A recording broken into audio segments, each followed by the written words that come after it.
Intan. Jadi kita langsung aja ke pemaparan selanjutnya, yaitu pemaparan oleh saudari Sulus Intan. Silahkan, Sulus. Baik, terima kasih Rani. Ibu saya izin share screen ya, Bu.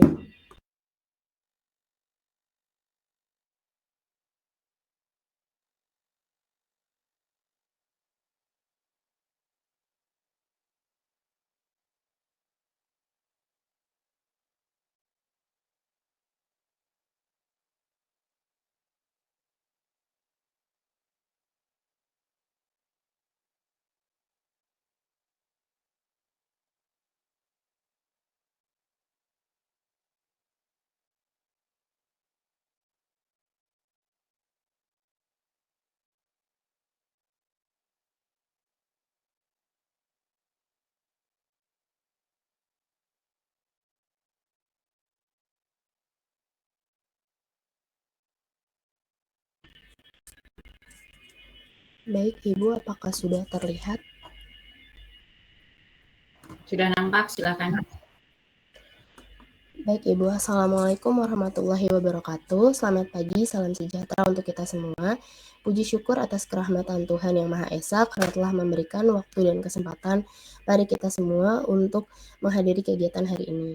Yang terhormat kepada Ibu Dr. Agustin Dwanika, SE, MAK, CMA, CIBA, serta teman-teman sekalian. Pada kesempatan kali ini, saya akan memaparkan presentasi proposal penelitian saya dengan judul Pengaruh Profitabilitas, Kapital Struktur, dan Ukuran Perusahaan terhadap ketepatan waktu penyampaian laporan keuangan pada perusahaan manufaktur yang terdaftar di Bursa Efek Indonesia tahun 2018 sampai 2020.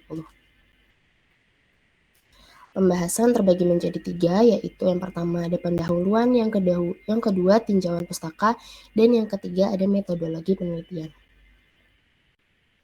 Yang pertama kita masuk ke bab 1, yaitu pendahuluan. Latar belakang penelitian ini yaitu perusahaan go public wajib menyajikan laporan keuangannya sebagai tanda pertanggungjawaban akhir dalam menyampaikan informasi mengenai aktivitas perusahaannya. Perusahaan masih banyak yang terlambat dalam melaporkan laporan keuangannya, padahal perusahaan menggunakan laporan keuangan sebagai informasi dalam mengambil keputusan. Laporan keuangan bisa dijelaskan lebih luas jika isinya lengkap dan jelas, seperti laporan neraca, laporan laba rugi, laporan arus kas, dan laporan perubahan modal. Laporan keuangan merupakan sebuah informasi penting bagi sebuah perusahaan dan pihak lain yang terkait. Pihak yang membutuhkan informasi keuangan perusahaan yaitu kreditur, investor, dan manajemen perusahaan. Informasi laporan keuangan perusahaan menjadi hal yang penting dalam pengambilan keputusan jika pihak-pihak yang bersangkutan tidak menerima laporan keuangannya secara tepat waktu, maka perusahaan akan mengalami kerugian. Ketepatan waktu dalam penyampaian laporan keuangan telah diatur dalam Keputusan Direksi PT Bursa Efek Jakarta Nomor Keputusan 306-BEJ-07 tahun 2004 mengenai kewajiban penyampaian informasi ketentuan 3.1.6.2 tentang penyampaian laporan keuangan tahunan yang harus disampaikan dalam bentuk laporan keuangan audit. Paling lama disampaikan yaitu pada akhir bulan ketiga atau 90 hari setelah tanggal laporan keuangan perusahaan. Selanjutnya di sini ada perusahaan manufaktur. Ada 2 perusahaan manufaktur yang belum menyampaikan laporan keuangan auditan per 31 Desember 2018. Berikutnya ada 7 perusahaan manufaktur yang belum menyampaikan laporan keuangan auditan per 31 Desember 2019. Berikutnya perusahaan manufaktur yang belum menyampaikan laporan auditan per 31 Desember tahun 2020. Yaitu totalnya ada 15 perusahaan. Berdasarkan sumber data yang diperoleh, masih banyak perusahaan-perusahaan yang go public telat dalam menyampaikan laporan keuangannya. Tetapi pasar modal selalu bergerak cepat sehingga para investor atau pihak yang terkait dengan perusahaan tersebut dapat melihat laporan keuangannya dengan cepat melalui laman www.idx.co.id. Faktor profitabilitas menunjukkan perusahaan dalam memperoleh laba, yaitu bisa digunakan untuk evaluasi keberhasilan efektivitas perusahaan. Kapital struktur digunakan untuk mengetahui jumlah dana yang disediakan oleh kreditor dengan pemilik perusahaan dan sebagai jaminan dari utang. Serta ukuran perusahaan dapat dilihat berdasarkan total penjualan, aset, dan jumlah karyawan. Selanjutnya, rumusan masalahnya ada 3, yaitu yang pertama, apakah profitabilitas memiliki pengaruh terhadap ketepatan waktu penyampaian laporan keuangan? Yang kedua, apakah kapital struktur memiliki pengaruh terhadap ketepatan penyampaian laporan keuangan? Dan apakah ukuran perusahaan memiliki pengaruh terhadap ketepatan waktu penyampaian laporan keuangan? Kemudian, tujuan penelitian berdasarkan rumusan masalah adalah untuk mengetahui pengaruh profitabilitas, kapital struktur, dan ukuran perusahaan terhadap ketepatan waktu laporan keuangan. Manfaat penelitian ada manfaat teoristis, yaitu penelitian ini diharapkan dapat memberikan kontribusi untuk memperluas pengetahuan mengenai faktor-faktor terpilih yang menjadi pengaruh dalam ketepatan waktu penyampaian laporan keuangan pada perusahaan. Kemudian ada manfaat praktis. Yang pertama bagi penulis yaitu menambah pengetahuan penulis mengenai faktor yang menjadi pengaruh ketepatan waktu penyampaian laporan keuangan dan dapat mendalami pengetahuan tentang keterampilan penulisan karya ilmiah. Bagi perusahaan yaitu sebagai tambahan nilai untuk saran dalam meningkatkan kinerja perusahaan dan membentuk citra baik perusahaan sebagai landasan dalam pengambilan keputusan yang berdampak pada perusahaan. Dan yang terakhir bagi auditor yaitu sebagai pedoman bagi auditor dalam mengambil keputusan dan sebagai bahan pertimbangan dalam ketepatan waktu penyampaian pelaporan keuangan. Selanjutnya masuk ke bab tinjauan pustaka, yaitu ada landasan teori. Yang pertama adalah laporan keuangan. Laporan keuangan memiliki tujuan dalam menyampaikan informasi seperti letak keuangan, hasil kinerja keuangan, dan arus kas entitas yang akan dimanfaatkan pengguna laporan keuangan dalam pengambilan keputusan. Dan laporan keuangan dapat menggambarkan kewajiban perusahaan atas pemakaian sumber daya oleh Diana dan Satyawati tahun 2017. Kemudian ada ketepatan waktu. Ketepatan waktu merupakan batasan jangka waktu yang dibutuhkan untuk menyampaikan laporan keuangan tahunan yang telah diaudit kepada publik, dimulai dari tanggal tutup buku perusahaan sampai tanggal penyerahan ke Badan Pengawas Pasar Modal atau BAPEPAM. Kemudian ada profitabilitas. Profitabilitas merupakan rasio untuk menilai efektivitas kegiatan usaha dalam memperoleh laba pada tingkat aset, penjualan, ataupun ekuitas saham. Rasio profitabilitas digunakan untuk menghitung nilai potensi manajemen dalam menjalankan kegiatan operasional perusahaan oleh Hanafi dan Halim tahun 2016. Kemudian ada kapital struktur, yaitu merupakan proporsi keuangan perusahaan antara modal yang dimiliki dari utang jangka panjang dan modal sendiri yang dijadikan sebagai sumber pembiayaan sebuah perusahaan. Kemudian ada ukuran perusahaan. Ibu mohon maaf sebentar.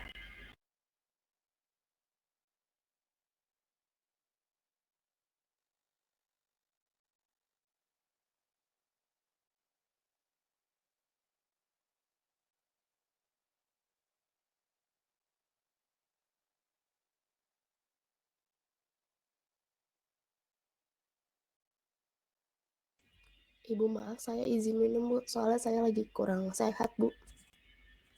Silahkan.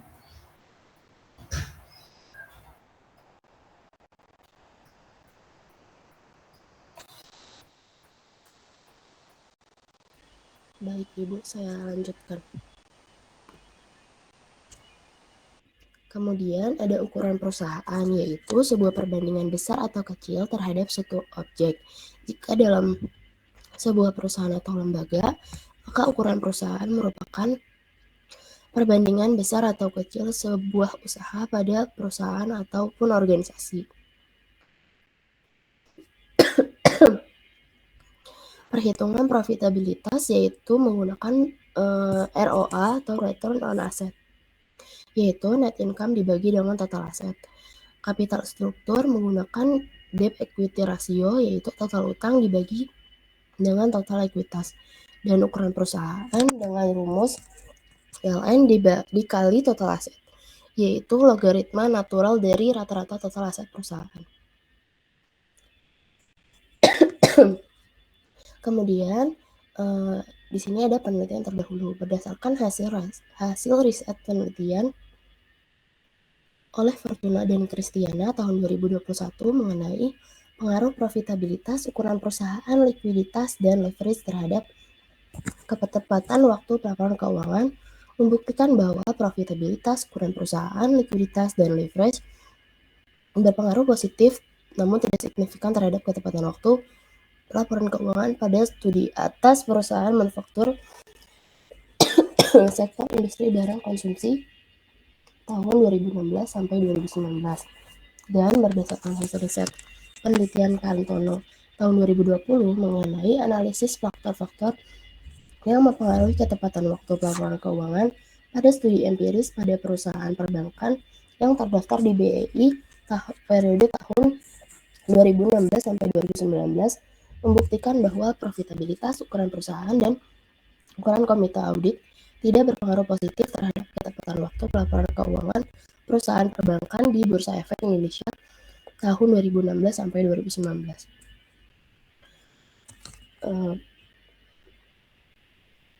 Berikut kerangka pemikirannya yaitu hubungan antara profitabilitas, kapital struktur, dan ukuran perusahaan yang menjadi variabel independen atau variabel X terhadap ketepatan Ini waktu. skip aja, skip bagian ini.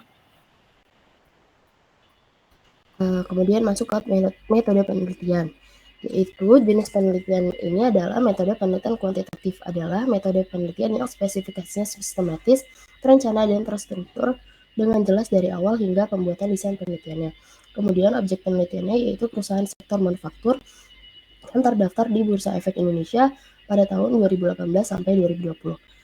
Populasi dan sampelnya yaitu semua perusahaan manufaktur yang terdaftar di Bursa Efek Indonesia tahun 2018 sampai 2080 sesuai dengan kriteria yang telah ditentukan untuk pengambilan sampel yang menggunakan teknik purposive sample.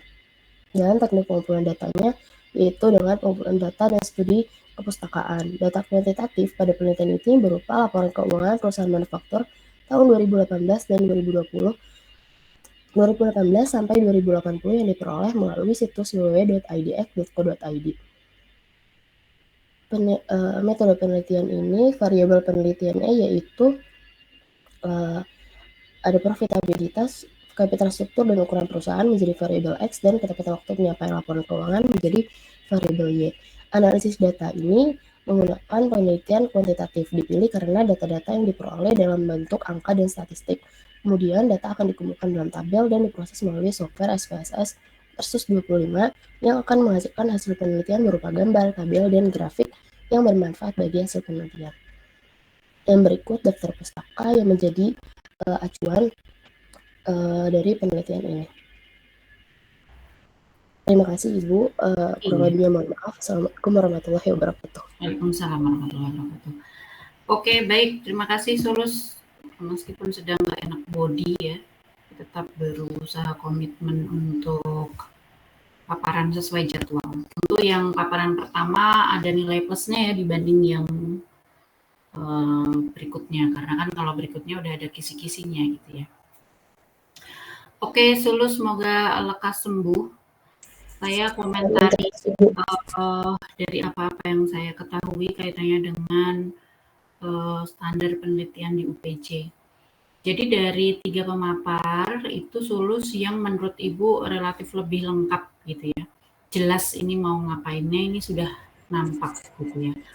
Nah ini masukannya mungkin hal-hal yang perlu ditambahkan supaya menjadi standar minimal proposal penelitian skripsi di UPJ. Ada mungkin typo ya, metodologi bukan metodologi. Tadi sepertinya di slide itu ada ya. Metodologinya memang diatur dari kata metode, tapi kemudian karena menjadi benda gitu ya, perubahan itu menjadi metodologi. Nah, kemudian fenomenanya ini belum nampak, apalagi dikaitkan dengan manufaktur. Coba dipikirkan, dicari datanya. Tadi sih ditampilkan keterlambatan tadi ya, Sulus ya? Iya, Bu. Dalam pelaporan. Nah, ini apakah bisa didata gitu? Atau seperti apa gitu? Coba kalau memang fenomena itu yang rasanya berkaitan dengan hal-hal yang dianggap pemicu penelitian ini, mungkin diolah menjadi lebih bagus gitu. Misalkan bikin grafik ketepat waktuan submissions atau seperti apa gitu ya, atau ada hal lain nggak yang dari data yang bisa dilihat menjadi satu informasinya kalau bisa ya dalam tabel kah, ya minimal sekali dalam tabel, tapi itu kurang menarik. Kalau bisa grafik atau bar chart gitu ya, pie chart gitu. Coba nanti dipikirkan, diolah, itu tentu akan bagus gitu. Oh jelas nih sumber datanya gitu ya, sumber fenomenanya dari data gitu ya. Nah tapi belum lihat hanya menyampaikan oh yang ini terlambat, yang ini terlambat sekian, yang masih terlambat ini saja. Nah itu belum nyambung banget gitu ya sama variabel lainnya kalau menurut saya. Research gap-nya perlu dipertajam, bedanya penelitian ini sama yang lalu apa gitu ya, itu dikaitkan dengan penelitian terdahulu. Kemudian rumusan dan tujuan penelitiannya sudah jelas ya, kelihatan kuantitatif, hanya masih 3 kalau nggak salah, itu perlu ditambah 2 sampai 3 lagi dan disesuaikan dengan hipotesis, karena paling nggak ada 5 hipotesis yang minimal yang untuk proposal UPJ, proposal skripsi UPJ. Jadi harus nyambung tujuan masalah tujuan dan hipotesis atau dugaan pengaruhnya gitu ya, itu harus nyambung gitu juga dengan jumlahnya. Rujukannya sudah bagus terkini, hanya perlu konsistensi apakah mengambilnya itu tahun saja atau sampai dengan halaman gitu ya. Itu perlu konsisten dari awal sampai akhir. Nanti dilihat lagi di buku petunjuknya UPJ ya, buku pedoman skripsi. Lalu rangka pemikirannya sudah baik, tadi sudah nampak. Nah, rangka pemikiran yang seperti ini ya, yang dimaksud rangka pemikiran hanya masih kurang lengkap karena belum ada mana arah hubungan garis mana yang menandakan dugaan hipotesis 1, hipotesis 2 dan seterusnya. Kalau perlu pakai dugaannya dia searah atau 2 arah. Kalau searah maka perlu ditambahkan tanda positif atau negatifnya. Kalau 2 arah ya seperti itu saja, tambah informasi mana 1, 2, 3 dan seterusnya. Bab 3-nya sudah nampak bahwa ini kuantitatif ya, kemudian tahapannya diperjelas, ada uji asumsi klasik dan seterusnya, itu ditambahkan ya uji uji FT udah ada belum? Uji-ujinya Belum ada ibu, belum sudah. Itu perlu. Jadi supaya orang yang membaca tahu mau ngapain sih. Oh kuantitatif berarti harus ada uji-uji itu. Kuantitatif yang pakai kuesioner berarti harus ada reliability, ya kan, validity gitu ya. Seperti itu. Jadi memastikan bahwa memang apa yang ada di proposal itu tertuang di PPT ini. Kalau PPT kan yang ada di PPT-nya, berarti belum ada proposal, analoginya gitu ya, karena kan PPT menggambarkan keseluruhan poin penting pada proposal. Selain itu juga perlu ditambah variabel operasionalisasinya, pakai tabel, itu mempermudah penguji nanti tahu pakai asih merujuk kemana sih, udah relevan belum sih ya. Jadi sampaikan itu akan mempermudah penilaian dan tentu itu dianggap lengkap dan nilainya menjadi baik. Itu kurang lebih catatan saya. Silakan kalau lulus ada tanggapan. Untuk periodenya dari tahun 2018 sampai 2020 itu udah cukup atau bagaimana ya Ibu? Tadi aku mau komentari, ya kemarin kan tahun, nah ini udah diperbaiki menjadi 3 ya berarti ya. Kalau menurut Ibu pribadi, kalau dia mau fokusnya, kamu mungkin mau lihat apa? Pandeminya kah atau before after pandemi? Itu bisa pakai uji beda sebetulnya, lalu dibedakan sebelum dan setelah pandemi. Nah itu bisa di 5 tahun. Ingat berarti di analisisnya ada uji beda, melakukan uji beda. Atau kalau rujukan yang Ibu baca selama memenuhi misalkan nih 3 tahun, tapi ternyata yang dilihat ada 100 perusahaan, berarti kan 300 gitu ya. Cukup kalau menurut saya. Gitu ya. Jadi nanti tergantung yang dilihat lah gitu ya. Tapi kalau bagusnya memang 5 tahun ya, minimal 5 tahun sehingga nanti nampak trennya. Gitu. Tapi kalau ternyata dari 3 tahun sudah bisa 300 sampel, ya Ibu pikir cukup untuk skripsi. Gitu sih. Silahkan nanti dipastikan aja di bab 3-nya ditambahkan aja tabel sampel ya. Tabel sampel perlu disampaikan sehingga kira-kira nanti sampelnya berapa sih gitu loh. Itu sudah terbaca. Jadi nanti komentar pengujinya kan, oh ini kayaknya perlu diperpanjang atau udah cukup ya, itu mudah gitu. Baik Ibu. Kayaknya kalau manufaktur kan lumayan banyak ya.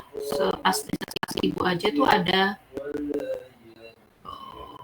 sampai 200-an ya.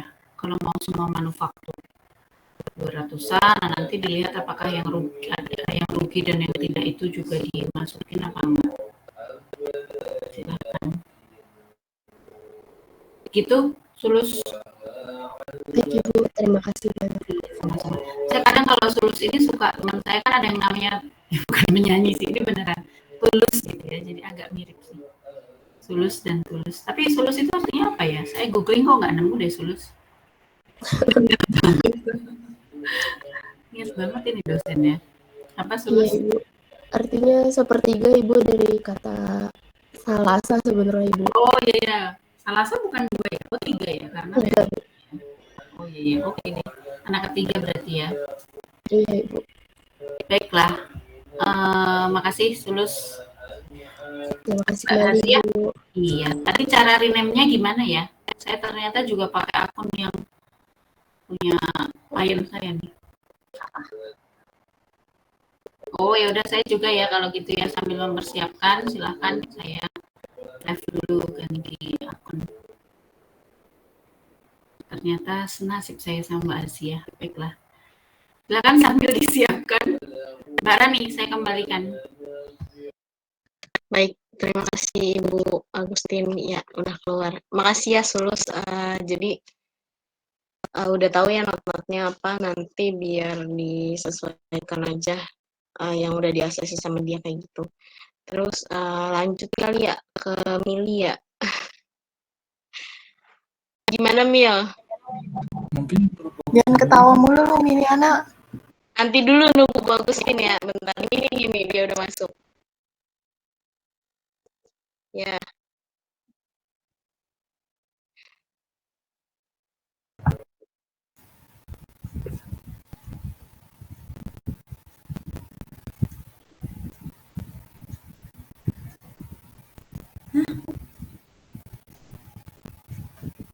Ya.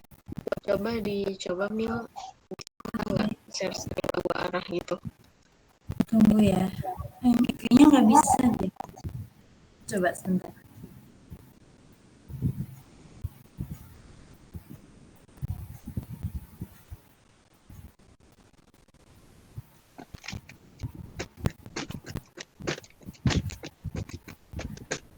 Muncul nggak ya?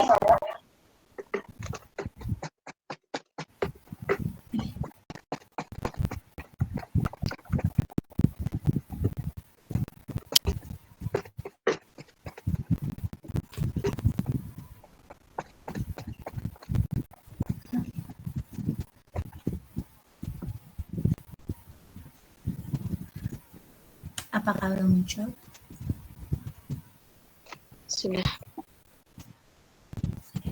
Oke. Udah bagus kan ya? Tuh, udah dong. Assalamualaikum. Oke, assalamualaikum warahmatullahi wabarakatuh. Selamat siang semuanya. Di sini saya Miliana Maheswari Nabila ingin memaparkan proposal penelitian yang dengan judul pengaruh investment opportunity set dan kebijakan dividen terhadap nilai perusahaan sektor manufaktur yang tercatat di Bursa Efek Indonesia tahun 2020-2021. Outline pembahasan di sini ada pendahuluan, tinjauan pustaka, dan metode penelitian. Yang pertama ada pendahuluan. latar belakang kinerja perusahaan pada perkembangan ekonomi yang begitu pesat dan persaingan ekonomi antar perusahaan.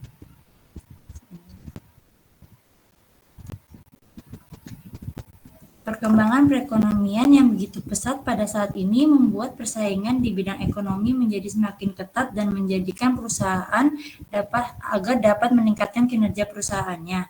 Persaingan tersebut mengharuskan para manajer untuk berpacu dalam mencapai tujuan perusahaan. Mengacu pada data Bursa Efek Indonesia sampai dengan akhir tahun 2020, investor pasar modal telah meningkat 56% dari tahun 2019 menjadi 3,88 juta investor. Sedangkan pada tahun 2021 meningkat 31,11% dari posisi akhir tahun 2020 yang tercatat sebanyak 4,84 juta. Nilai perusahaan yang tinggi akan membuat pasar percaya bahwa kinerja dan prospek perusahaan di masa depan sangat baik. Memaksimalkan nilai suatu perusahaan menjadi sangat penting bagi perusahaan karena dapat mencerminkan kemakmuran pemegang saham dari harga saham perusahaan. Nilai perusahaan perlu ditingkatkan untuk memberikan kesejahteraan bagi pemegang saham yang sudah memutuskan untuk membeli saham perusahaan dengan memberikan return dan dividen sesuai dengan kebijakan perusahaan. Faktor yang dapat mempengaruhi nilai perusahaan yaitu investment opportunity set dan kebijakan dividen.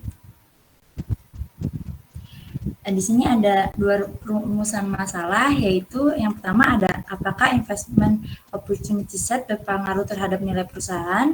Yang kedua, apakah kebijakan dividen berpengaruh terhadap nilai perusahaan.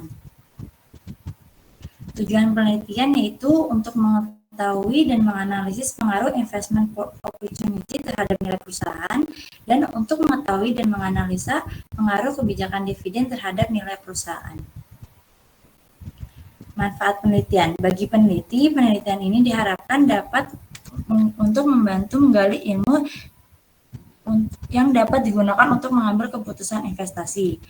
Bagi perusahaan, penelitian ini diharapkan dapat memberikan kontribusi dan pengambilan keputusan perusahaan yang sehubungan dengan permasalahan mengenai investment opportunity set dan kebijakan dividen terhadap nilai perusahaan. Selanjutnya ada bagi investor, penelitian ini diharapkan dapat membantu investor dalam pengambilan keputusan investasi secara efektif dan efisien.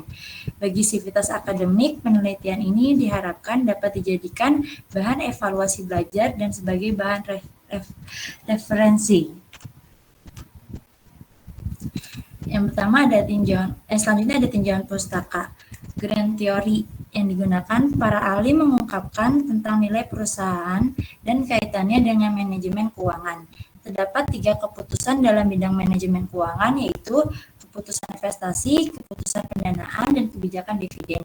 Ketiga keputusan tersebut saling berkaitan dan kombinasi dari ketiganya dapat memaksimumkan nilai perusahaan yang dapat meningkatkan kemakmuran pemegang saham.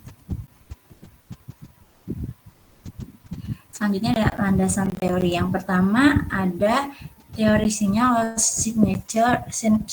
theory. Keputusan investasi yang tepat akan dapat menghasilkan kinerja yang optimal sehingga memberikan sinyal positif kepada investor yang akan meningkatkan harga saham dan nilai perusahaan. Yang selanjutnya ada efek klien. Efek klien merupakan kecenderungan perusahaan untuk menarik jenis investor yang menyukai kebijakan dividennya. Selanjutnya ada dividen dibayar tinggi.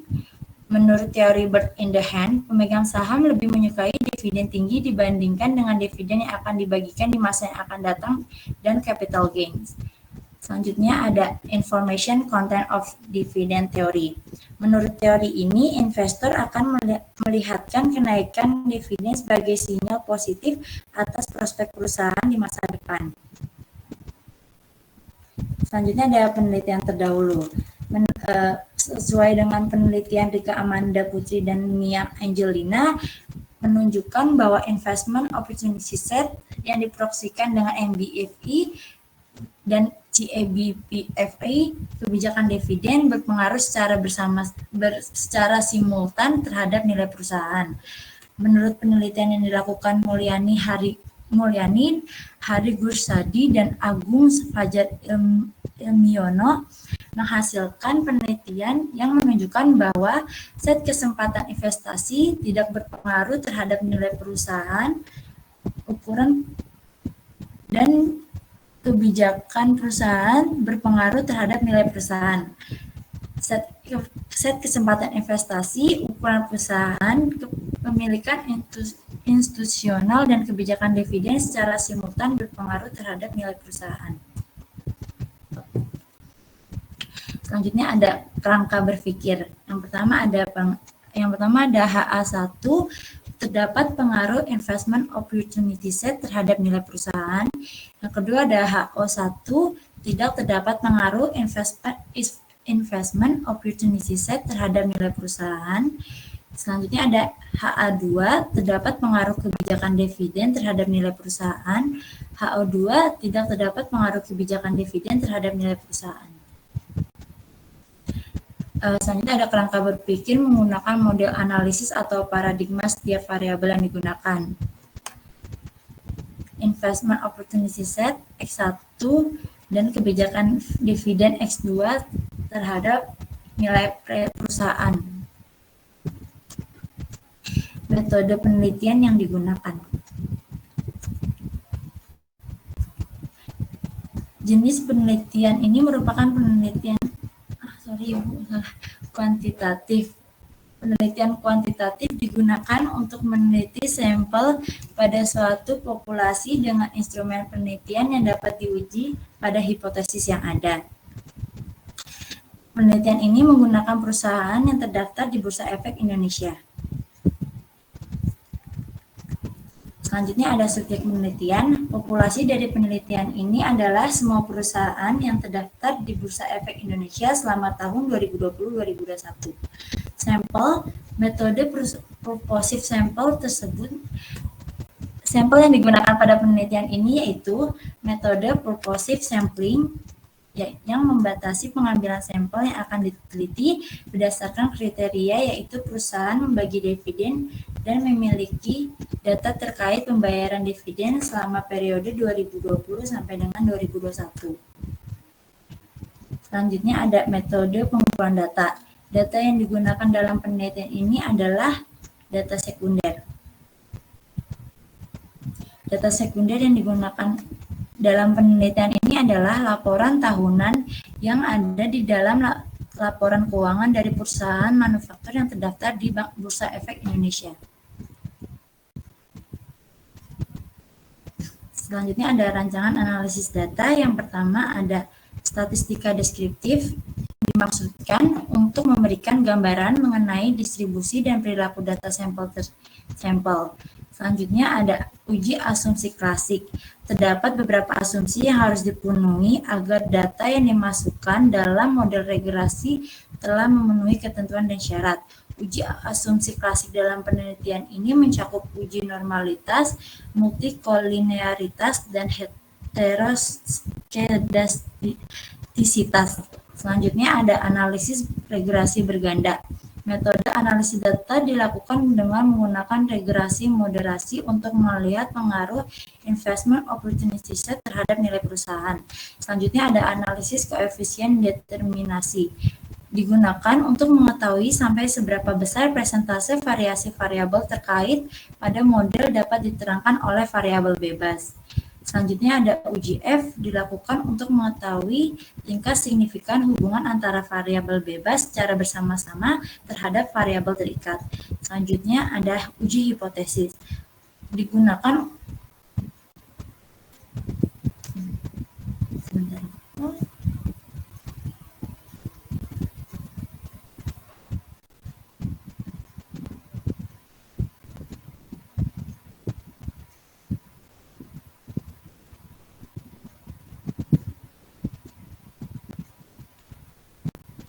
Ya, naik ya.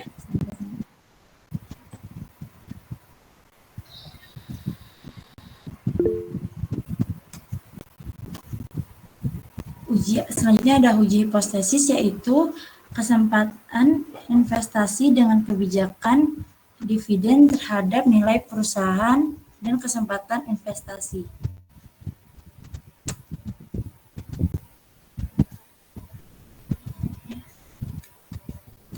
Sekian presentasi dari saya, kurang lebihnya mohon maaf. Wassalamualaikum warahmatullahi wabarakatuh. Waalaikumsalam warahmatullahi wabarakatuh. Ibu langsung ini ya, komentari ya. Pengaruh investment opportunity set dan kebijakan. Nah ini, yang betul adalah dividen, bukan dividen ya.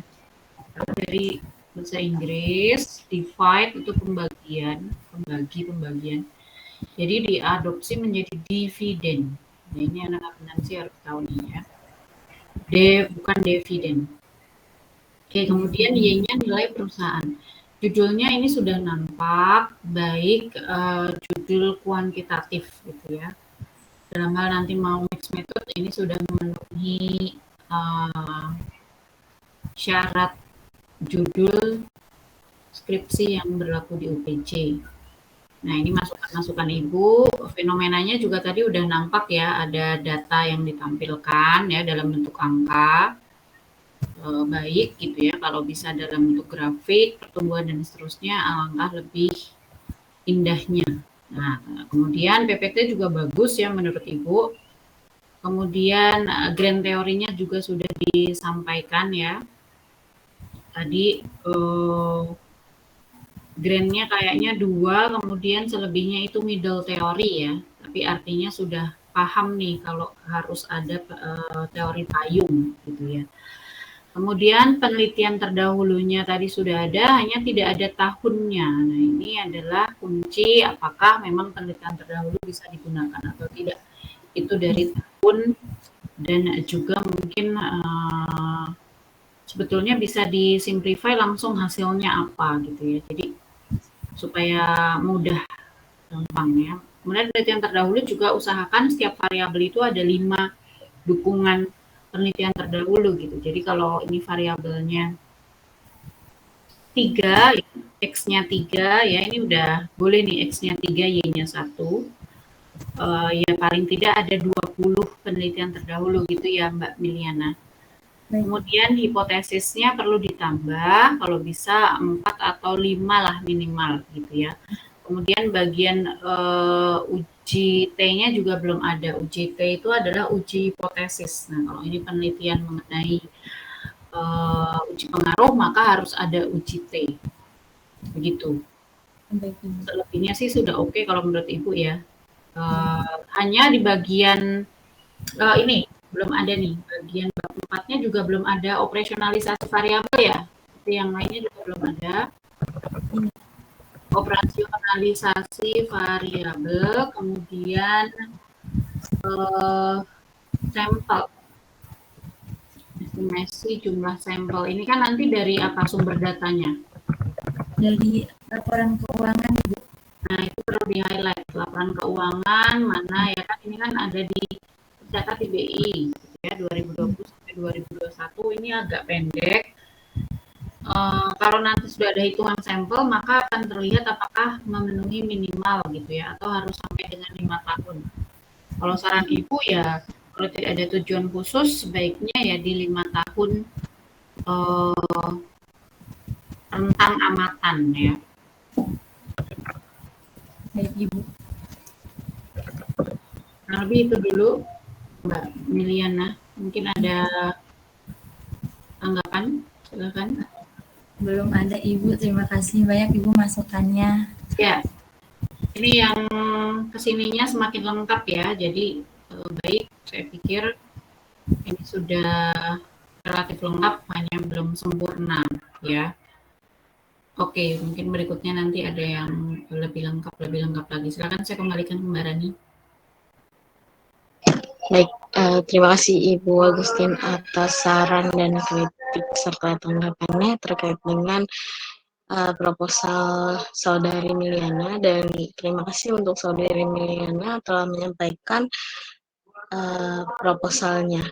Baik, kita langsung saja ke pemapar selanjutnya, yakni Evita Sari. Dipersilakan Saudari Evita Sari untuk memaparkan proposalnya. Baik, terima kasih Rani. Izin share screen ya.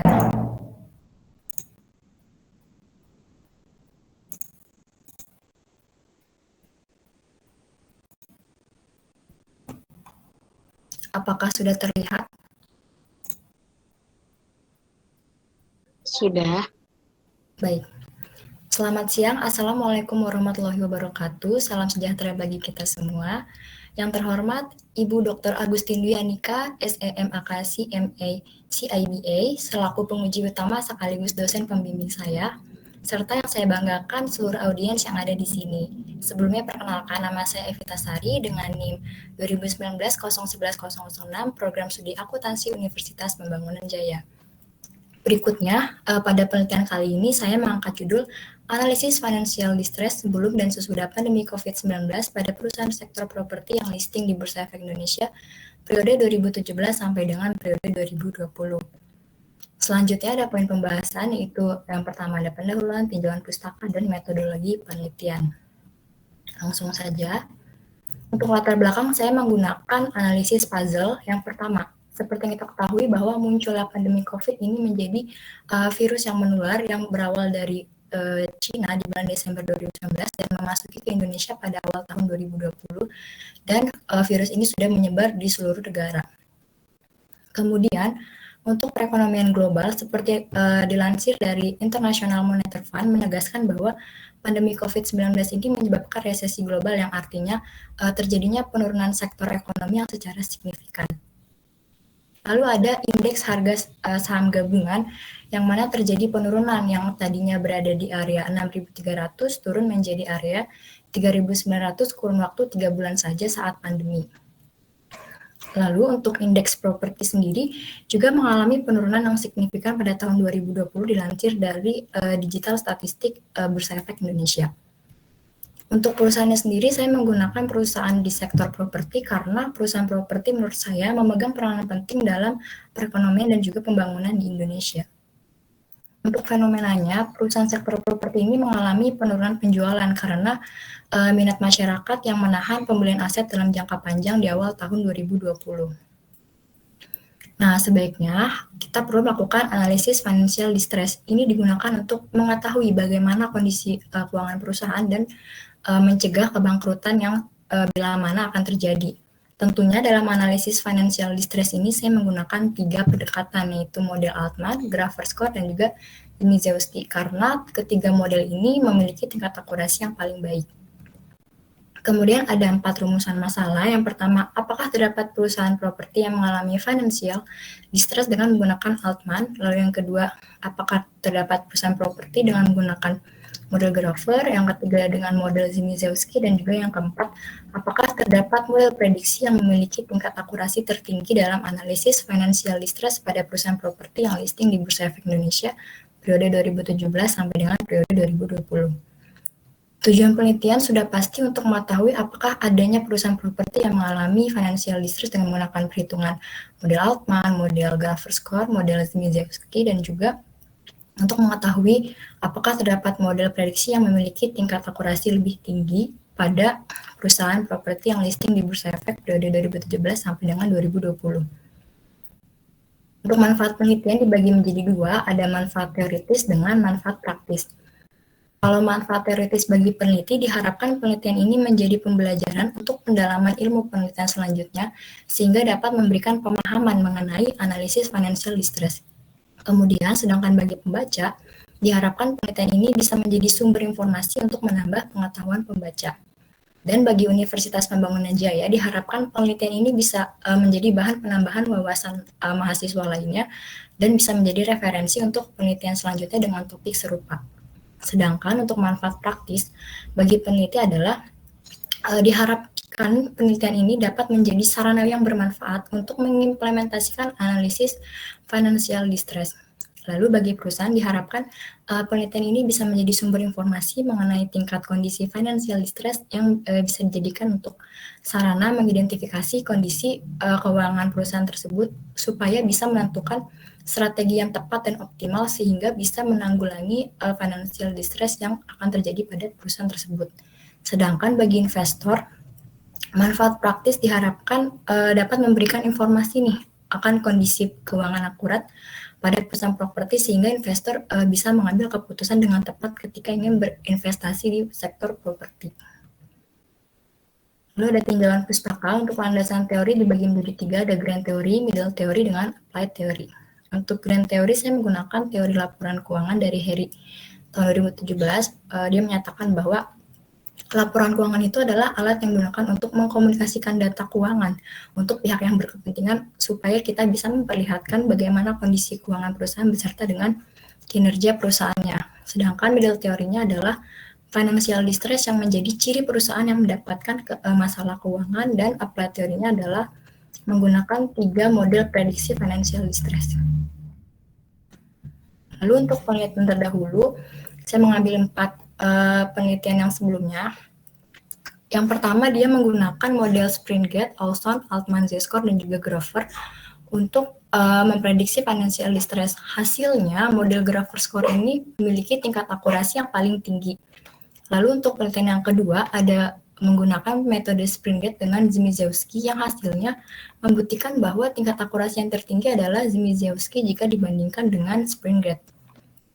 Lalu untuk penelitian yang ketiga, dia menggunakan model Zimizewski dan hasilnya angka akurasinya ini tertinggi dengan menggunakan metode Zimizewski. Lalu untuk yang keempat, analisis financial distress-nya menggunakan model Altman, Grover, dan juga Zimizewski yang menyatakan bahwa hasil metode Grover lah yang paling tinggi dalam memprediksi financial distress. Nah, kemudian apa sih perbedaan dengan penelitian saat ini? Jika sebelumnya penelitian sebelumnya menggunakan ketiga metode itu untuk mengukur penelitian manufaktur, jadi saya menggunakan ketiga metode tersebut untuk menguji keabsahan dari 3 metode ini apakah benar-benar bisa akurat untuk memprediksi financial distress di perusahaan sektor properti. Karena seiring dengan berjalannya waktu, ketiga model tersebut sudah dimodifikasi bisa digunakan untuk perusahaan non-manufaktur. Nah, berikut kerangka pemikiran, ada analisis financial distress dengan pendekatan 3 model Altman, Grover, Zimizewski yang nantinya akan menghasilkan tingkat akurasi apakah perusahaan tersebut financial distress atau malah non-financial distress. Lalu hipotesa, ada hipotesa alternatif dan juga hipotesa nol. Yang pertama, variabel model Altman Z-score berpengaruh positif terhadap financial distress, sedangkan HO-nya berpengaruh negatif. Serupa dengan sebelumnya, variabel Grover berpengaruh positif dan HO-nya berpengaruh negatif. Dan variabel HA3-nya model Zimizewski berpengaruh positif dan HO-nya berpengaruh negatif, serta hipotesa yang keempat adalah adanya perbedaan tingkat akurasi dan tidak adanya perbedaan tingkat akurasi dari ketiga model tersebut. Lanjut ke metodologi penelitian, ada jenis penelitian. Jenis penelitian yang saya gunakan adalah kuantitatif, deskriptif dengan pendekatan fenomenologi. Nah, penggunaan jenis penelitian ini berupaya bahwa fokus penelitian ini adalah untuk menguji model analisis financial distress dengan membuktikan seberapa tinggi tingkat akurasi pada 3 model analisis tersebut. Dan untuk pendekatan fenomenologi tersebut untuk menjelaskan deskripsi dari berdasarkan pengujian numerik akibat dari fenomena yang terjadi, yaitu fenomena pandemi COVID-19. Lalu untuk objek penelitiannya itu ada model Altman, Grover, dan juga Zimizewski. Populasinya adalah perusahaan properti yang listing di Bursa Efek periode 17 sampai 20. Sampelnya terdapat 48 sektor properti. Untuk teknik pengumpulan data, saya menggunakan purposive sampling yang mana saya batasi dengan kriteria peneliti, dan data sekunder atau dokumentasinya didapatkan dari website Bursa Efek Indonesia.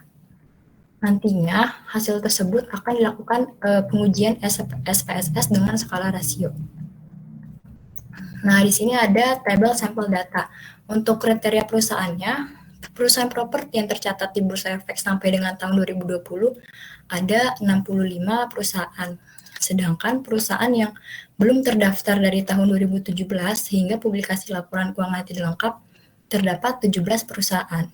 Jadi perusahaan yang sesuai dengan kriteria penelitian ini sebanyak 48. Berikut adalah nama-nama perusahaan yang sesuai dengan kriteria. Lalu ada variabel penelitian, ada 2 tentunya, dependen dan juga independen. Untuk dependennya financial distress, untuk variabel independennya ada Altman, Grover, dan juga Zimizewski. Sedangkan untuk operasionalisasi variabelnya menggunakan ketiga variabel independen dengan variabel rumusnya dan indikator keterangan dari rumus tersebut. Untuk analisis data, saya akan menggunakan statistik deskriptif berupa perhitungan rasio keuangan dengan 3 model tersebut dan menguji tingkat akurasi setiap model dengan formula tingkat akurasi sama dengan jumlah prediksi benar dibagi jumlah sampel dikali dengan 100%. Berikut daftar pustaka yang saya dapatkan dan sekian, terima kasih. Assalamualaikum warahmatullahi wabarakatuh. Selamat siang. Waalaikumsalam warahmatullahi wabarakatuh.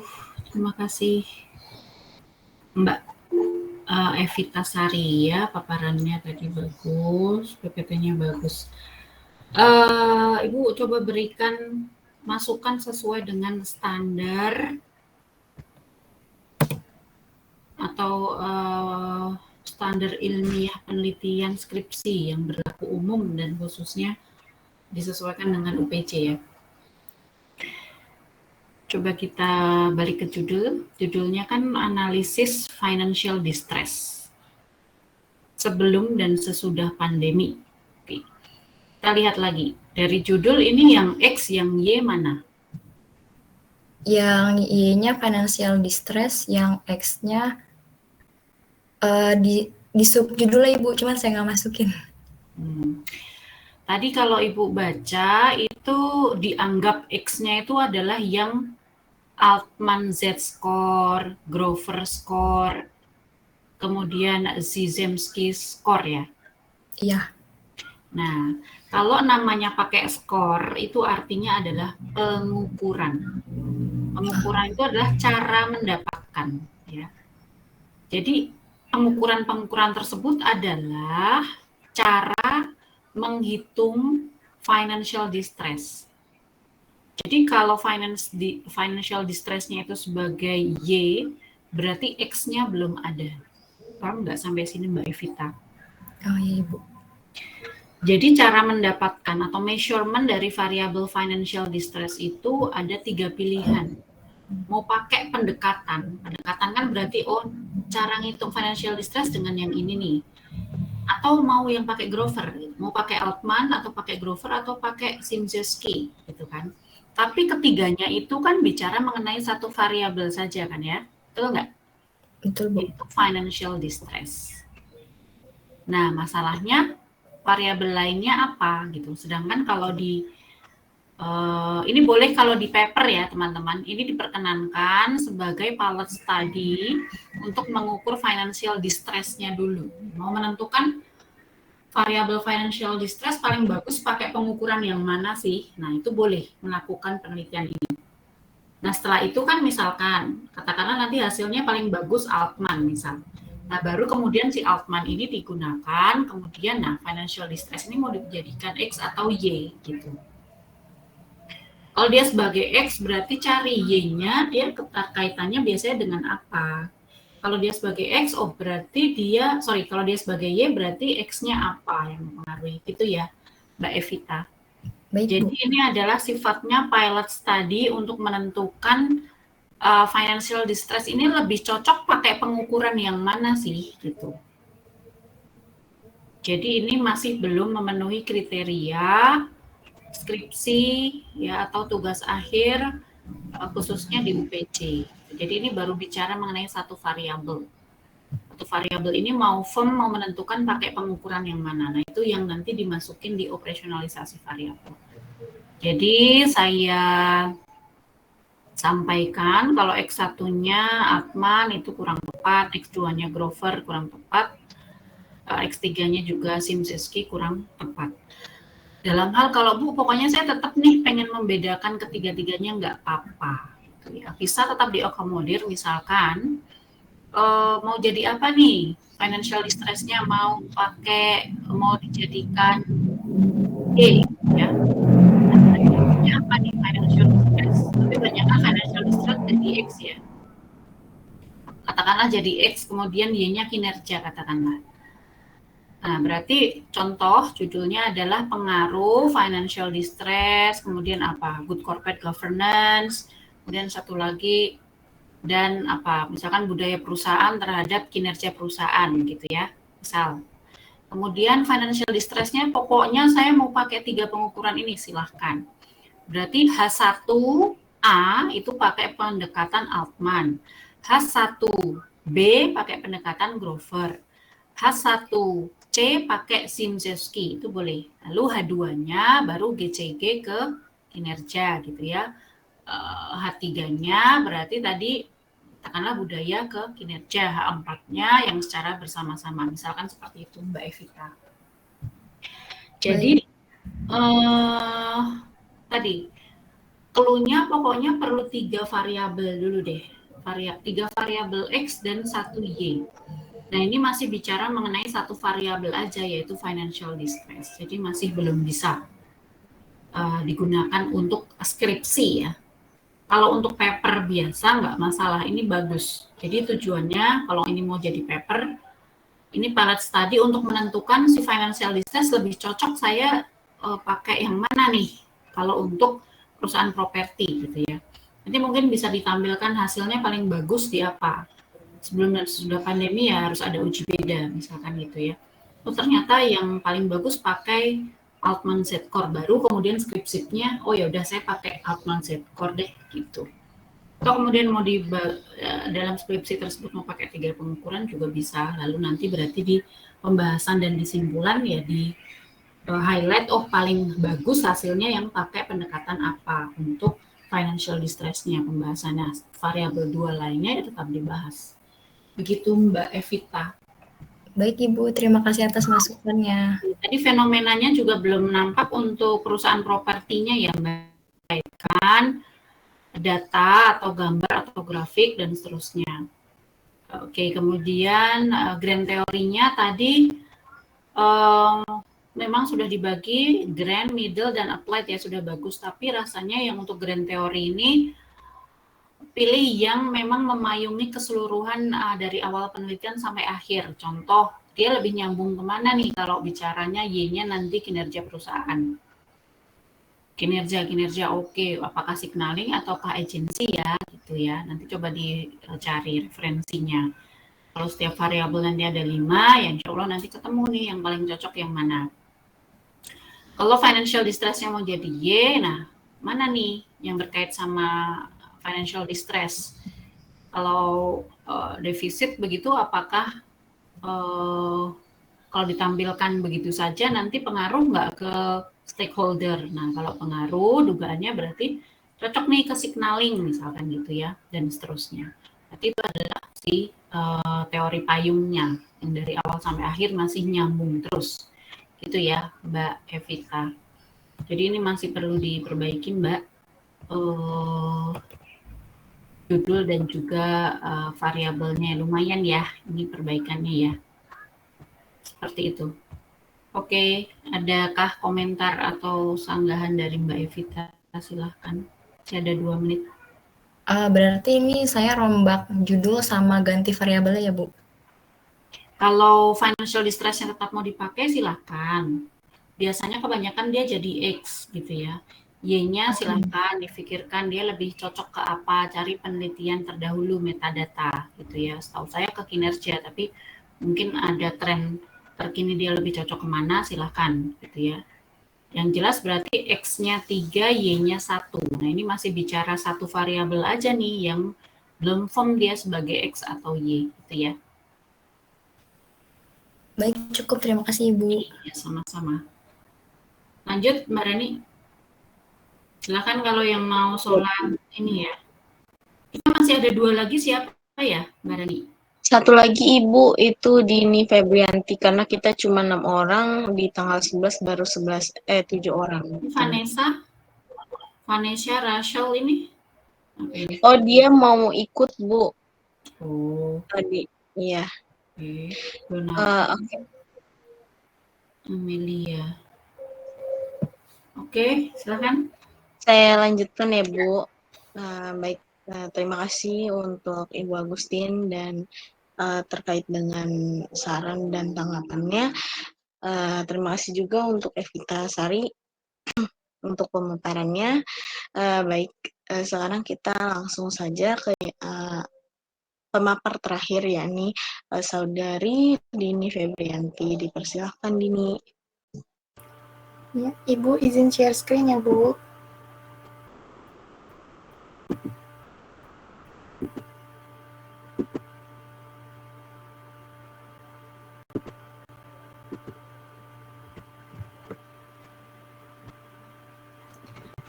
Ya, Bismillahirrahmanirrahim. Assalamualaikum warahmatullahi wabarakatuh. Selamat siang semuanya.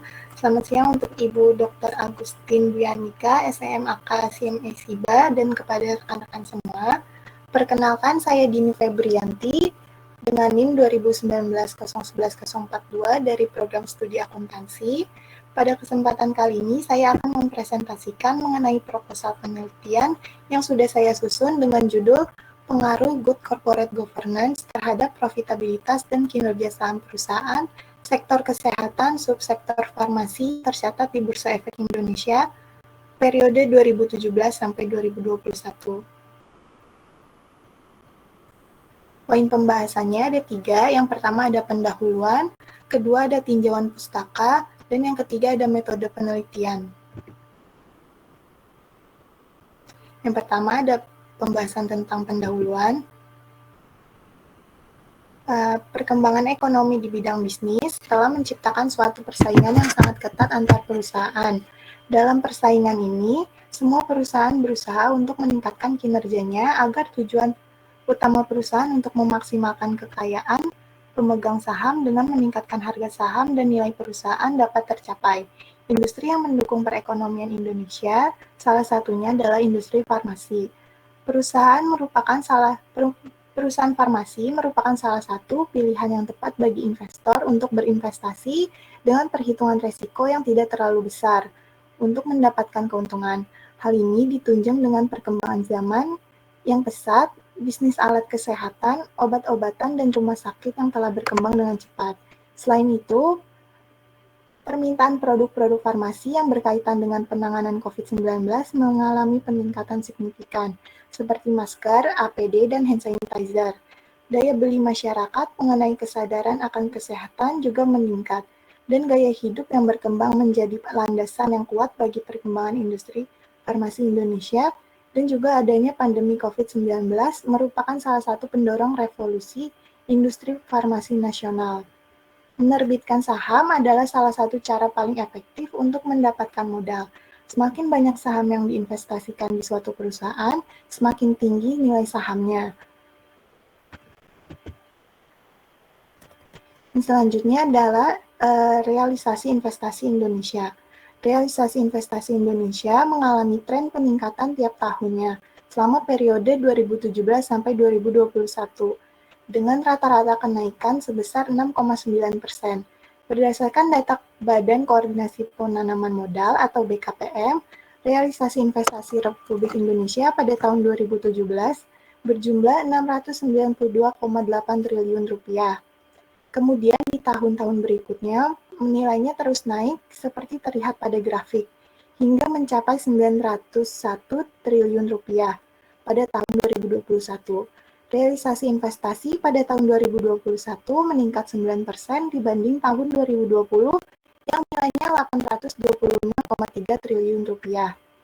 BKPM mencatat realisasi investasi tahun 2021 telah melampaui target dalam rencana pembangunan jangka menengah nasional yang sebesar 858,5 triliun rupiah, sekaligus lebih besar dari target yang ditetapkan oleh Presiden Joko Widodo senilai 900 triliun rupiah.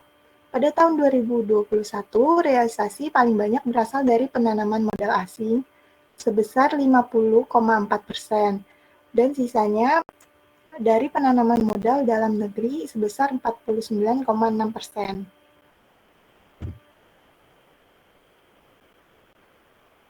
Saham-saham emiten farmasi melesat pada penutupan sesi 1 perdagangan pada bulan November tahun 2021. Para investor memborong saham sektor kesehatan termasuk farmasi di tengah munculnya virus corona varian baru Omicron yang mulai membuat panik pasar finansial global. Berikut ini adalah kinerja saham farmasi berdasarkan data dari Bursa Efek Indonesia.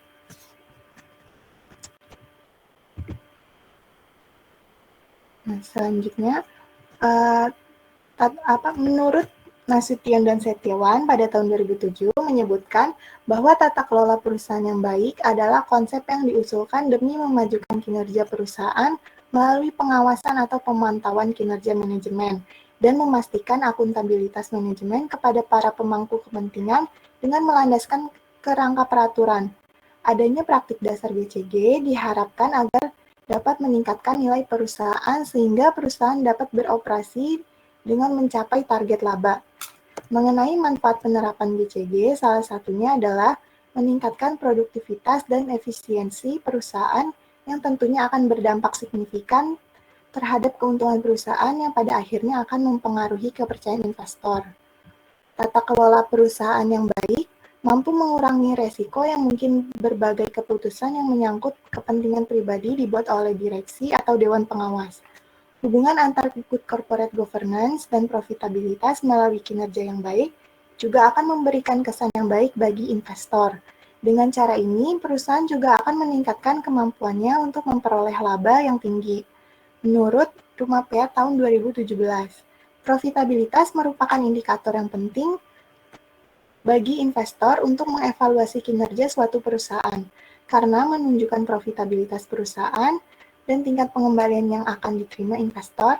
Semakin tinggi profitabilitas, semakin besar kemampuan perusahaan untuk mempertahankan kelangsungan hidupnya. Selanjutnya ada rumusan masalah. Yang pertama, apakah GCG berpengaruh terhadap return on asset? Yang kedua, apakah GCG berpengaruh terhadap return on equity? Yang ketiga, apakah GCG berpengaruh terhadap return saham? Dan yang terakhir, apakah GCG berpengaruh terhadap price to earning ratio? Tujuan penelitiannya, yang pertama ada untuk menganalisis dan memberi bukti empiris pengaruh good corporate governance terhadap return on asset. Yang kedua, untuk menganalisis dan memberi bukti empiris pengaruh good corporate governance terhadap return on equity. Yang ketiga, untuk menganalisis dan memberi bukti empiris pengaruh good corporate governance terhadap return saham. Dan yang terakhir, untuk menganalisis dan memberi bukti empiris pengaruh good corporate governance terhadap price to earning ratio. Selanjutnya ada manfaat penelitian. Yang pertama, bagi perusahaan. Manfaat penelitian bagi perusahaan dapat menjadi bahan evaluasi sejauh mana peran GCG pada perusahaan farmasi yang terdaftar di Bursa Efek Indonesia, memberikan informasi tentang harga saham dan investor dalam mengambil keputusan untuk berinvestasi. Manfaat yang kedua bagi akademisi, penelitian ini diharapkan dapat memberikan kontribusi pada pengembangan teori, terutama pembahasan tentang profitabilitas dan kinerja saham. Dan manfaat bagi penulis yaitu menambahkan pengetahuan dan wawasan mengenai pengaruh GCG terhadap profitabilitas dan kinerja saham, dan meningkatkan kemampuan untuk berpikir kritis terhadap perkembangan. Selanjutnya, pembahasan yang kedua adalah tinjauan pustaka. Landasan teori pada penelitian ini adalah teori agensi. Perspektif keagenan dapat dijadikan acuan untuk memahami good corporate governance atau GCG. Berbagai gagasan tentang GCG dikembangkan dengan mengacu pada teori keagenan secara bersamaan. Dalam teori ini, tata kelola perusahaan harus diawasi dan dikendalikan untuk memastikan tata kelola sesuai dengan aturan dan ketentuan yang berlaku. Di sini ada penelitian terdahulu. Yang pertama, ada judul penelitian Impact of Profitability on Stock Market Value, Evidence from Petrochemical Industry in Saudi Arabia, dengan nama peneliti Munir Sawir dan Ahmed Ajluni pada tahun 2018. Dengan hasil penelitian menegaskan bahwa harga saham perusahaan petrokimia yang terdaftar di Bursa Efek Saudi tidak mencerminkan kinerja laba terhadap harga pasar saham. Yang kedua, ada penelitian dari Suprapti, Astuti, dan Hanjoyo pada tahun 2019 dengan judul Pengaruh Rasio Keuangan terhadap Harga Saham Perusahaan Farmasi yang terdaftar di Bursa Efek Indonesia tahun 2013-2017 dengan hasil menunjukkan bahwa secara stimulan, variabel rasio keuangan berpengaruh signifikan terhadap variabel harga saham. Selanjutnya ada kerangka berpikir. Di sini ada good corporate governance sebagai variabel independen, dan ada profitabilitas dan kinerja saham sebagai variabel dependen, dan profitabilitas diproksikan oleh return on asset dan return on equity. Kinerja saham diproksikan dengan return saham dan price to earning ratio. Selanjutnya di sini ada hipotesis penelitian. Yang pertama, good corporate governance berpengaruh secara positif terhadap return on asset. Hipotesis kedua, ada good corporate governance berpengaruh secara positif terhadap return on equity. Yang ketiga, good corporate governance berpengaruh secara positif terhadap return saham. Dan yang terakhir, good corporate governance berpengaruh secara positif terhadap price to earning ratio. Pembahasan yang ketiga adalah tentang metode penelitian. Yang pertama, metode penelitian yang dipilih pada penelitian ini adalah metode kuantitatif. Penelitian ini menggunakan pendekatan quantitative explanatory research, atau metode penelitian yang mengeksplorasi mengapa sesuatu terjadi ketika informasi yang tersedia terbatas. Ini dapat membantu membuktikan pengaruh antar variabel yang digunakan dalam penelitian. Yang kedua, ada populasi dan sampel. Populasi penelitian ini adalah perusahaan sektor kesehatan subsektor farmasi. Dengan teknik pengambilan sampel yang digunakan dalam penelitian ini adalah purposive sampling. Dan berikut ini adalah kriteria yang harus dipenuhi dalam perusahaan sektor kesehatan subsektor farmasi. Yang pertama, ada perusahaan sektor kesehatan subsektor farmasi yang terdaftar di Bursa Efek Indonesia pada tahun 2017 sampai 2021. Yang kedua, perusahaan sektor kesehatan dan subsektor farmasi yang menyediakan laporan keuangan dan harga saham selama periode 2017 sampai 2021. Dan yang ketiga, perusahaan sektor kesehatan subsektor farmasi di Indonesia yang menerapkan sistem good corporate governance. Berdasarkan kriteria tersebut, maka terdapat sebanyak 9 perusahaan farmasi yang menjadi sampel penelitian. Berikutnya ada jenis, sumber data, dan teknik pengumpulan data. Penelitian ini menggunakan jenis data kuantitatif. Sumber data yang digunakan dalam penelitian ini adalah data sekunder, dan teknik pengumpulan data yang digunakan adalah dokumen. Dan berikut adalah daftar pustaka yang saya ambil untuk penelitian saya. Kurang lebihnya mohon maaf. Wassalamualaikum warahmatullahi wabarakatuh. Waalaikumsalam warahmatullahi wabarakatuh. Baik, Mbak Dini, terima kasih. Tadi paparannya cukup baik ya. Ini ada beberapa hal yang Ibu ingin verifikasi.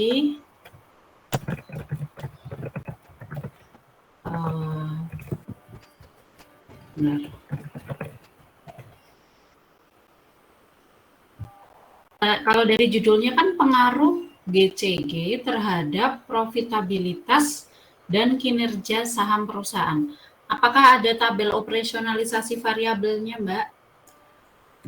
Nggak dimasukin ke sini, Bu. Tadi, jadi Ibu belum bisa menangkap nih, belum bisa verifikasi. Kemudian, kalau itu juga menjadi nilai minus ya, kalau nggak ada ya, tabel operasionalisasi variabelnya ya, itu tentu akan mengurangi kelengkapan. Kemudian, tadi, rangka pemikirannya coba. Mundur ke rangka pemikiran. Ini X-nya mana, Y-nya mana? X-nya yang good corporate governance, Bu. Oke, Y-nya? Profitabilitas dan kinerja saham. Berarti profitabilitas sebagai? Variabel dependen. Ya, Y1. Kalau ini kan case-nya Mbak Dini ini X-nya 1 tapi Y-nya 2 gitu kan ya? Iya, Bu. Biasanya kan kebalikannya, X-nya yang 2 atau minimal 3 kalau di UPJ, baru Y-nya 1. Nah, ini Y-nya 2, Y1 profitabilitas, Y2-nya adalah kinerja saham. Sebentar.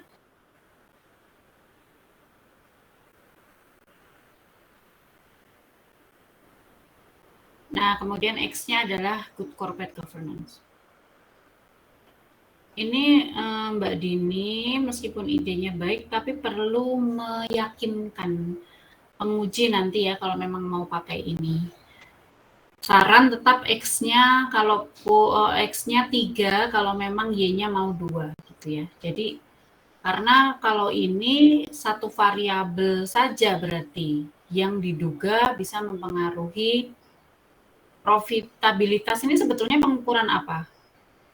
Kenapa, Bu? Kinerja juga kan? Profitabilitas itu pengukuran apa? Iya, kinerja juga. Karena variabel profitabilitas itu nggak ada ya. Profitabilitas itu biasanya mencerminkan apa gitu. Nah, kinerja. Kinerja perusahaan. Berarti kinerja keuangannya kan? Iya. Kemudian kinerja saham. Kinerja saham berarti ini sebetulnya dua-duanya kinerja sih gitu ya. Kalau misalkan Y-nya itu mau kinerja saja, kemudian di breakdown menjadi yang satu model mau lihat kinerja keuangannya pakai ROE dan ROA, kemudian yang satu lagi pakai kinerja saham, itu silahkan. Jadi permodelannya ya.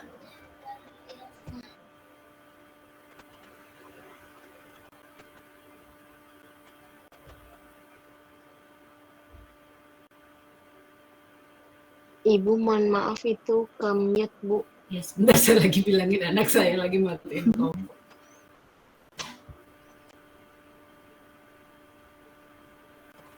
Ya, lanjut ya. Tetap kalau menurut Ibu ini belum ya Mbak Dini, belum memenuhi syarat untuk proposal minimal skripsi di UPJ meskipun idenya bagus.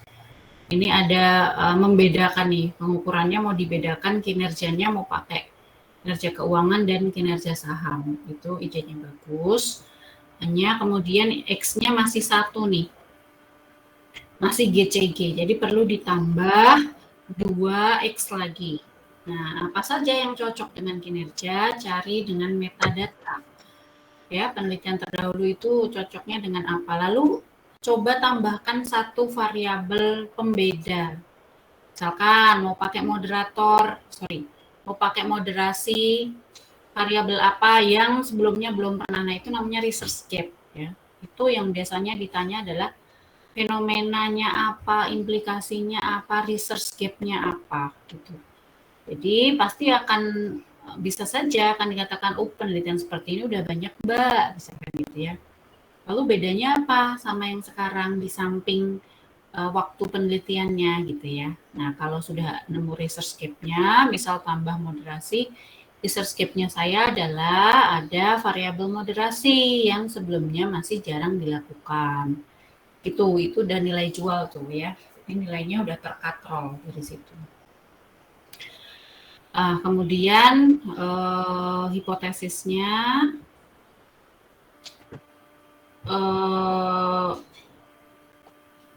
penelitian terdahulunya tadi udah bagus ya, sudah ada tahunnya ya Mbak Dini, jadi sudah nampak nih, rujukannya sudah terkini, bagus. Hanya mungkin tambahkan misalkan 2 variabel X lagi, lalu ada 1 variabel moderasi, misal masing-masing penelitian terdahulunya silakan lengkapi dengan minimal 5. Usahakan jangan yang paper dari jurnal ecek-ecek ya, cari yang Sinta atau yang Scopus atau Elsevier atau apa, karena kan sekarang udah ada Google Translate nih yang bisa bantu. Kan teman-teman cuma melihatnya apa hasil sama pengukurannya saja gitu ya, itu kuncinya gitu ya. Kan judul udah nampak, udah kelihatan tuh, X ke Y-nya apa, lalu hasilnya apa sih gitu. Pengukurannya apa sih? Itu aja sih sebetulnya paling penting. Ya, jadi jangan takut dengan bahasa Inggris. Sudah ada alat bantu banyak ya. Kemudian sampelnya tadi 9 perusahaan ya. Nah, kalau 9 perusahaan saja ini pasti belum bisa dipakai ya Mbak Dini. Jadi silahkan dikali tahun pengamatan. Tadi kan tahun berapa ya? 5 tahun, Bu. Berapa ke berapa? 2017 ke 2021. Oke, berarti 9 kali 5 kan?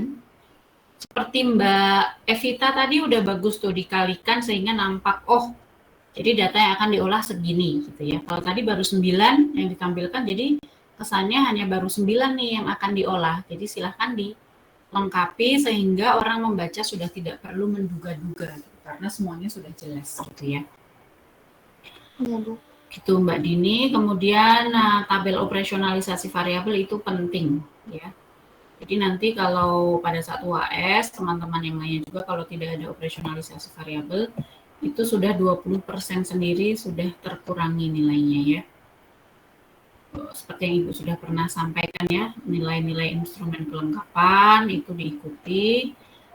Poin-poin penting yang tidak ada tentu nilainya bisa menjadi terjun bebas.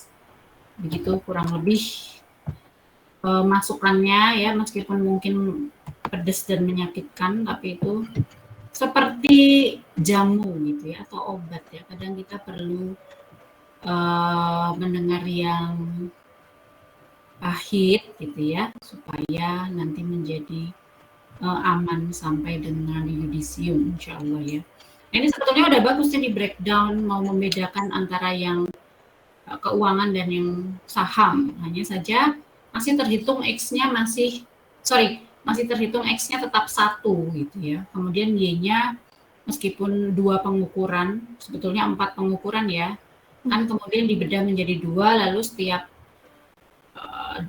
dari 2 itu ada sub-subnya lagi kan.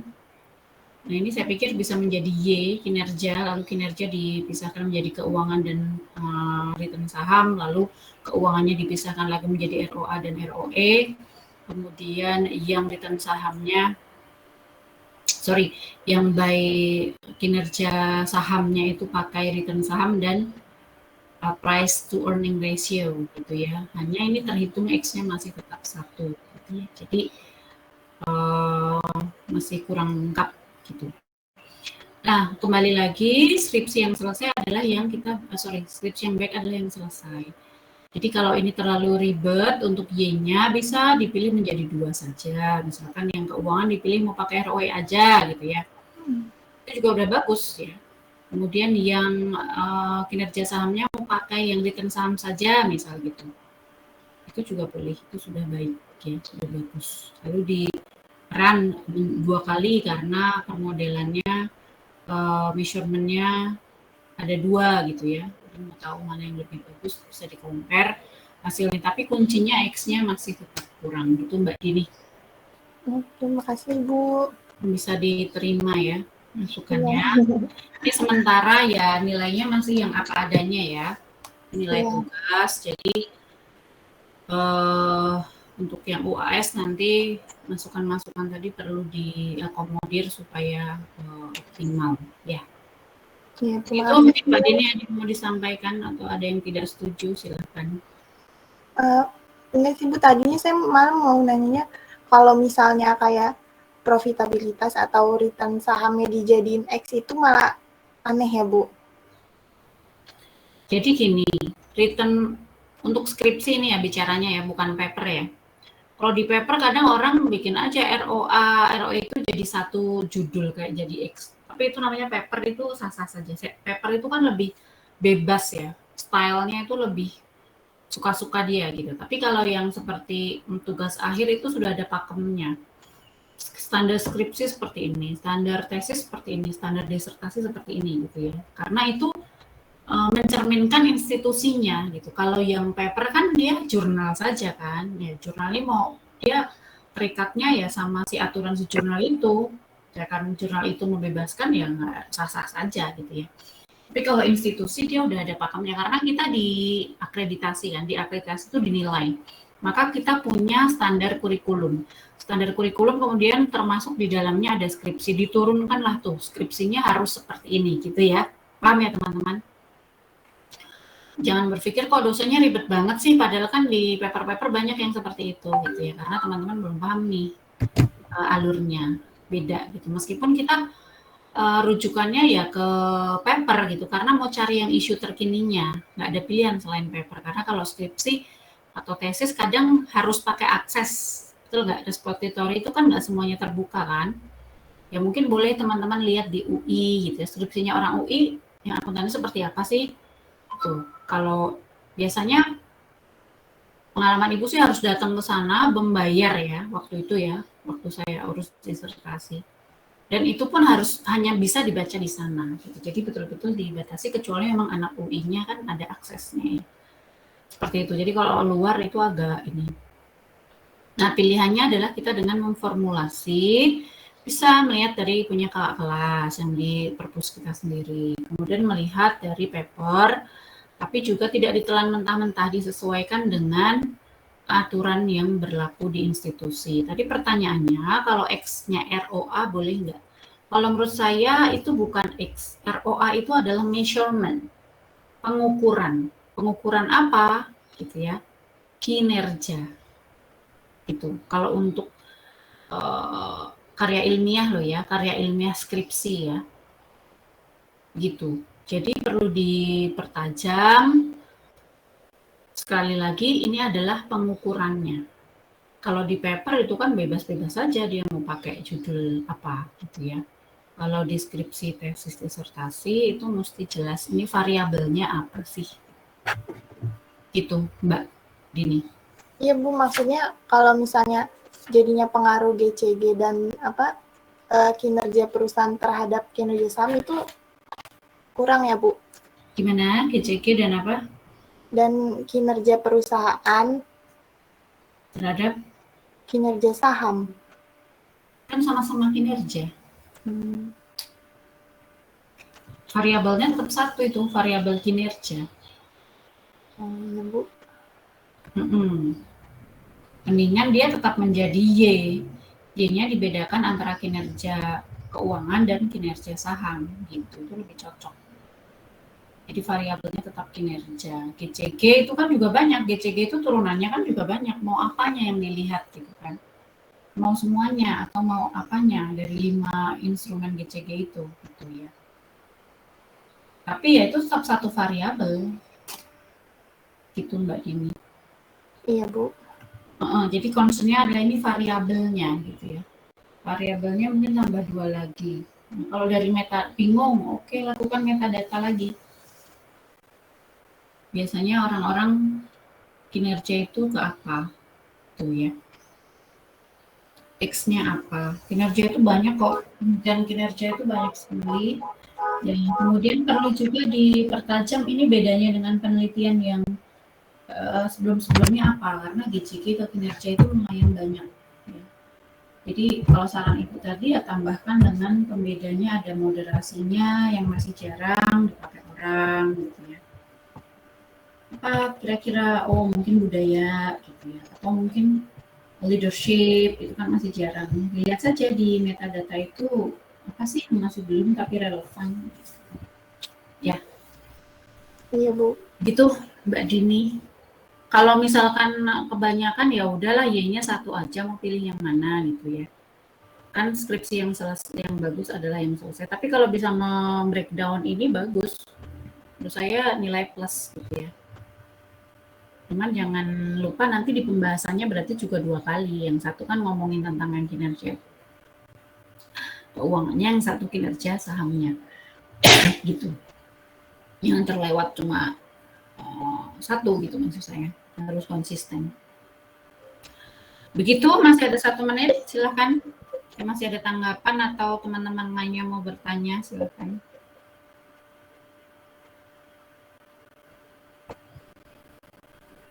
Ini saya boleh stop share screen Bu? Boleh, silakan kalau udah nggak ada yang ingin ditanyakan. Terima kasih ya Bu. Sama. Yang lainnya gimana? Yang ngintip-ngintip ini mungkin ada pertinyiin. Bu, Renat izin bertanya Bu. Silakan. Ini tidak bisa case tadi ya. Aturannya di institusi kita tidak boleh. Renat bertanya di luar presentasi teman-teman tadi. Oh gitu ya? Sebenarnya tanya apa? Nama rekening saya ya? Wah, itu mungkin nanti aja Bu. Nggak, Renat bertanya ini Bu, kan Ibu ada yang bikin video dan tidak video. Nah Renat tuh bertanya di kepala Renat kenapa ada yang dibagi video dan tidak video? Karena supaya nggak kebanyakan. Oke, itu aja Bu, berarti Bu alasannya. Oke, Iya. baik. Itu aja sih Bu, saya Renat mau nanya. Oke. Supaya waktunya cukup ya. Oke, ada lagi? Sudah pukul 12.30 tepat ya teman-teman. Terima kasih sudah tepat waktu, selesai tepat waktu juga. Makasih Mbak Rani sudah mengkoordinir dan juga Reinhard sebagai timekeeper. Hari ini kita masih ada di tanggal 11 ya? 11 dan 25 Ibu. Ya, 11 dan 25, 11. Saya minta tepat waktu karena setelah itu saya akan sibuk ya. Sebetulnya udah mulai cuti-cuti dari Senin sih, tapi karena kita nggak ada waktu lagi, jadi nanti saya mungkin izin sebentar di cara saya yang lain. Jadi kita usahakan tepat waktu dan juga persiapkan ini ya. Mungkin membukanya nggak usah ya teman-teman, langsung saja ya. Jadi kayak terima kasih apa dan seterusnya itu udah skip lah. Itu nanti mungkin kalau pas sidang saja. Ini kita supaya hemat waktu dan nanti masukannya lebih bisa banyak karena waktunya terbatas. Gitu ya teman-teman. Saya akhiri, jika tidak ada pertanyaan lagi, ya mudah-mudahan bermanfaat, mudah-mudahan bisa diterima dengan lapang dada ya, idenya bagus-bagus, hanya mungkin relevan atau belumnya gitu ya. Nanti kalau pada saat mau tesis atau disertasi mau seperti apa gitu ya, mau terserah gue gitu ya, silahkan. Kalau ini di skripsi, kita coba ikuti aturan institusi ya. Tujuannya adalah supaya nanti proposal ini terpakai. Teman-teman nggak 2 kali kerja itu kan capek ya kalau menurut saya. Tapi kalau nanti mau beda lagi ya silahkan saja ya. Itu kan hak teman-teman sendiri. Tapi yang jelas mudah-mudahan ini bermanfaat dan memberikan ya pencerahan lah gitu buat teman-teman sebagai peneliti mulai ya. Itu anggap seperti itu ya, nggak apa-apa ya. Tapi mungkin beberapa sudah membantu juga ya di penelitian Ibu ya, Mbak Hazia, Mbak Sulus, dan Mbak Sheila kalau nggak salah ya. Tapi ya tetap perlu penyempurna kan, mungkin kan untuk pelaporan dan proposal kan belum terlibat ya, jadi informasi-informasi yang terkait ini tetap diperlukan. Mungkin kalau keahlian mengolah data dan seterusnya ya tidak perlu diragukan lagi sih saya pikir. Gitu ya, tapi dalam proposal ini kan idenya ya, nah itu tetap perlu dikritisi supaya nanti masuk ke dalam penilaian standar minimal proposal yang diperkenankan oleh UPJ untuk menjadi skripsi. Gitu ya teman-teman. Oke, jika tidak ada pertanyaan saya akhiri. Wassalamualaikum warahmatullahi wabarakatuh. Selamat siang. Saya izin live karena ada perkuliahan yang lain. Terima kasih banyak Bu. Terima kasih.